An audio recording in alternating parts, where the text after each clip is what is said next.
നമസ്കാരം. ഇറാൻ ഇസ്രായേലിൻ്റെ വളരെ തന്ത്രപ്രധാനമായിട്ടുള്ള അരക് ദിമോണ മേഖലകളിലേക്ക് ആക്രമണം നടത്തുമ്പോൾ ഇസ്രായേലിൻ്റെ തന്ത്രപ്രധാനമായിട്ടുള്ള ന്യൂക്ലിയർ റിസർച്ച് സെൻറ്റേഴ്സുകളെല്ലാം, ന്യൂക്ലിയർ കേന്ദ്രങ്ങളെല്ലാം, ആണവായുധ റിസർച്ച് കേന്ദ്രങ്ങളെല്ലാം ഇറാൻ്റെ കൺമുന്നിൽ തന്നെയാണ് ഇറാൻ ലക്ഷ്യം വച്ചിരിക്കുന്നത് എന്നുള്ള സുപ്രധാനമായിട്ടുള്ള വിവരങ്ങൾ കൂടിയാണ് നമുക്ക് ഇതിൽ നിന്ന് മനസ്സിലാക്കേണ്ടത്.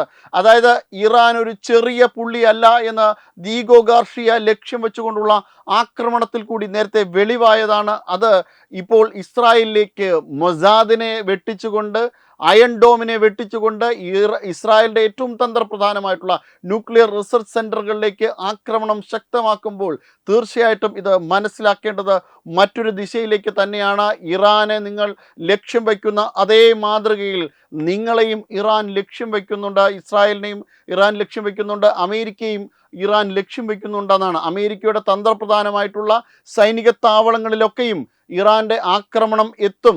ദീഗോ ഗാർഷിയ പ്രത്യേകിച്ചും അതായത് പശ്ചിമേഷ്യയ്ക്ക് പുറത്ത്, മധ്യേഷ്യയ്ക്ക് പുറത്ത് വളരെയധികം ആക്കലത്തിൽ ഏകദേശം 4000 കിലോമീറ്റർ ഉണ്ട് ഇറാനിൽ നിന്ന് ഈ പറയുന്ന ദീഗോ ഗാർഷിയയ്ക്ക്. അത്രയും വളരെ വലിയ ദൂരത്തിലേക്ക് ഇത്തരത്തിലുള്ളൊരു ആക്രമണത്തിൻ്റെ കുന്തമുന ചെന്ന് വീഴുമ്പോൾ ഇറാൻ്റെ കയ്യിൽ ഇൻ്റർകോണ്ടിനെൻ്റൽ ബാലിസ്റ്റിക് മിസൈൽ ഇല്ല എന്നേ ഉള്ളൂ. എന്നാൽ വളരെ അനായാസം ഇൻ്റർമീഡിയറ്റ് ആയിട്ടുള്ള ആക്രമണം നടത്താൻ പറ്റുന്ന ഇൻ്റർമീഡിയറ്റ് ബാലിസ്റ്റിക് മിസൈലുകൾ ഇറാൻ്റെ കൈവശം സൂക്ഷിച്ചിട്ടുണ്ട് എന്നാണ് നമുക്കിതിൽ നിന്ന് മനസ്സിലാക്കാൻ കഴിയുന്നത്. അതായത് ഇറാൻ നമ്മൾ പ്രതീക്ഷിക്കുന്ന, പല രാജ്യങ്ങളും പ്രതീക്ഷിക്കുന്നതിനപ്പുറം വലിയ ആയുധ ശേഖരം, കേവലം കുറച്ച് മിസൈലുകൾ മാത്രമേ ഇറാനിലുള്ളൂ എന്നാണ് വിലയിരുത്തിയതെങ്കിൽ 1-2 ആഴ്ചയ്ക്ക് അകത്ത് തന്നെ യുദ്ധം അവസാനിപ്പിക്കുവാൻ കഴിയും.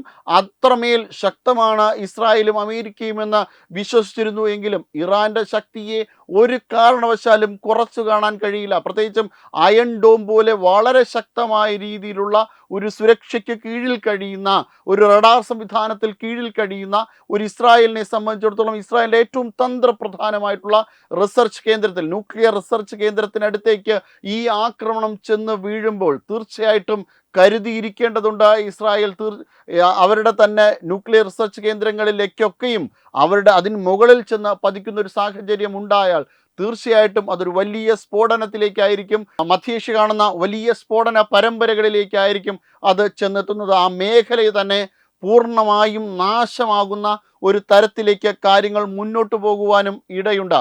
വളരെ സുരക്ഷിതമായിട്ടുള്ള ഈ രീതിയിൽ ഈ സൂക്ഷിച്ച ഇടങ്ങളിലൊക്കെയും ഇറാന് ആക്സസ് ഉണ്ട്, ഇറാന് കടന്നു കയറാൻ പറ്റും എന്നാണ് ഇറാൻ ഇതിലൂടെ തെളിയിക്കുന്നത്. അതായത് എത്രയും വേഗം നിങ്ങൾ യുദ്ധം നിർത്തിയില്ലെങ്കിൽ, സമാധാനത്തിന് തയ്യാറായിട്ടില്ല എങ്കിൽ ഇനി കാണാൻ പോകുന്ന യുദ്ധം ഇപ്പോൾ കണ്ട യുദ്ധങ്ങളിൽ നിന്ന് വ്യത്യസ്തമാണ് എന്ന തരത്തിലുള്ള സൂചനയാണ് ലഭിക്കുന്നത്.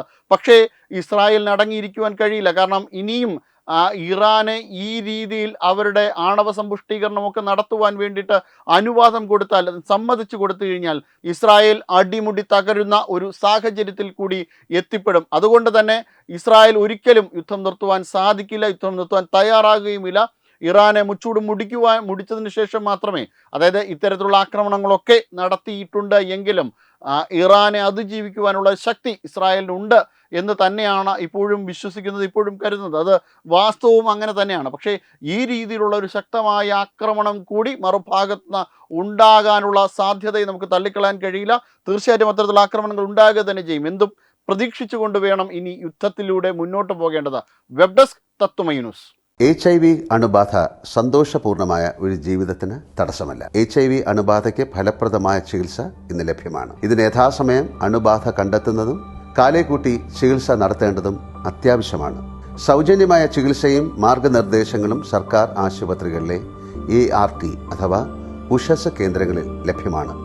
ആരോഗ്യ സംരക്ഷണം ഓരോരുത്തരുടെയും ഉത്തരവാദിത്തമാണ്.